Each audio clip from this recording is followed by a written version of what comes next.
A year ago, the Metropolitan Police was accused of treating mental health patients like criminals. A major review found serious failings in how officers dealt with the most vulnerable Londoners. One of them was Sean Rigg, who died in police custody. Today, the Met claimed that it's embraced much of the criticism and is now trying to ensure it doesn't repeat the mistakes of the past.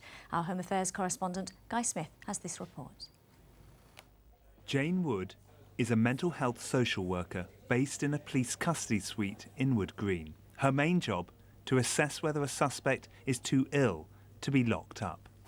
By the end of the year, the Met aims to have NHS experts in all its custody suites. We're able to assess their needs and, where necessary, if they're acutely unwell, redirect them to acute mental health services. It's one of 28 recommendations the Met is expected to implement.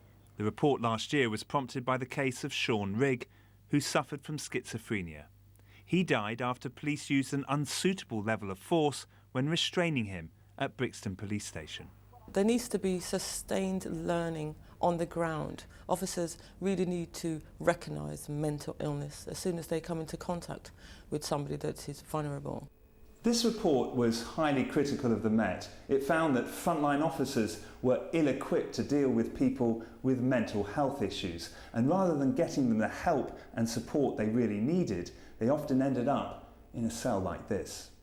Today, the report author and the Met Commissioner showed a united front that things were getting done. People with mental health crisis should not be transported in police cars. That's not appropriate. I'm still a little concerned about that, but I think I'm reasonably optimistic that the police response has been positive. Up to 40% of all police work in London is with people with mental health issues. The Met now accepts it's a core part of the job.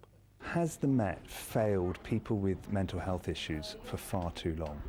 I don't think it's fair to concentrate on the Met. Now, if you look right across, I would say the health service and also the police service, there's not been enough understanding, there's not been enough care, and there's not been enough changing of the way that we do our jobs to make sure we look after people with mental ill health. Everyone seems to be blaming the police. Has the NHS neglected people with mental health issues? I don't think so. I think it's everybody's issue to deal with, all of the agencies, so whether it's the police or the NHS or local authority, I think we all have a part to play. The part the Met often has to play, though, is being first on the scene.